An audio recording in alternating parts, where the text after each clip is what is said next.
But Jessica, when Kendi talks about the fact that we're deluding ourselves, what's your answer to that? I think we have to acknowledge, first of all, and this is really fundamental, Meghan isn't a black woman. Meghan is a mixed heritage woman, and there is a difference because my experience as a mixed heritage woman is not the same as my girlfriends who are fully black, particularly if they are darker skinned. There is a privilege that comes with having a lighter skin. So therefore, to expect her, and we have to acknowledge that, because therefore she cannot be the champion. So it's a privilege. That's a really interesting way of putting a privilege to have a lighter skin. You believe that?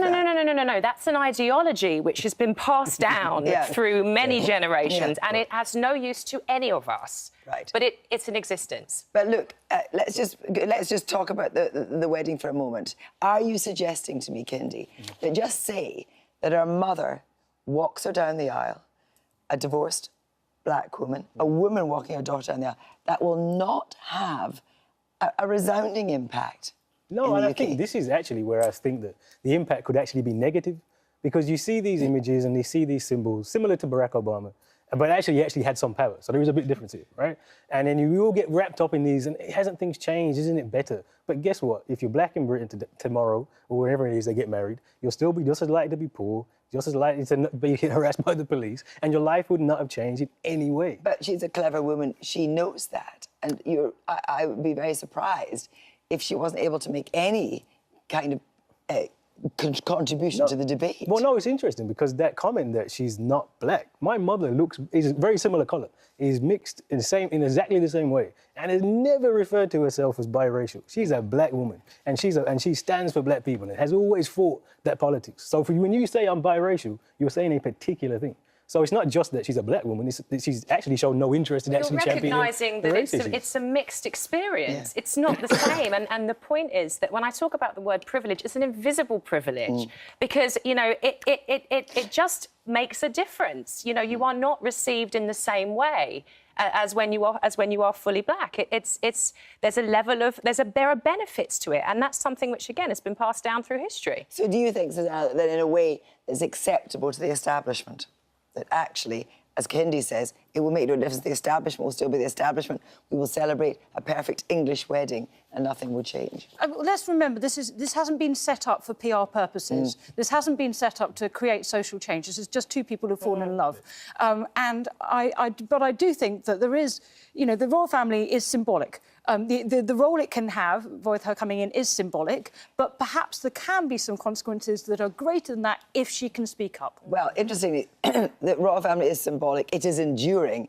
And by having commoners, by having biracial or black people within the family, does that give it a longevity for more years because it is seen not to be quite so distant?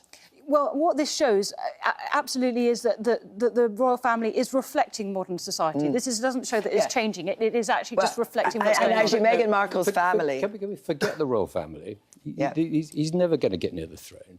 Forget the fact that she's partly black. She's a very, very clever, bright, ambitious woman. And I think it'd be much better if it was discussed in terms of a celebrity wedding in which I think, and I don't know the parties to this at all, but I sense that she's going to be a very strong member of this partnership. I wouldn't be at all surprised if she didn't decide. It'd be rather nice if we went to go to America for a while. I wouldn't be surprised if she didn't take a position in America. He's the spouse of a strong woman. That's the important thing. And I have to say, I wouldn't be surprised if Meghan Markle didn't find herself in politics. And I love the idea of Meghan Markle running for president against Ivanka Trump. Well, but the interesting thing is, you've just said it there, she's a very strong woman, possibly stronger than her husband-to-be. But because, in a way, there is a great deal of empathy with Harry in this country, that actually Harry will dictate, maybe, that she gets more freedom. I think this is a genuine mistake in the conversation. Yeah. The whole conversation, not our conversation. I think the assumption is still that the man is dominant, that the woman has been graciously admitted into the royal family.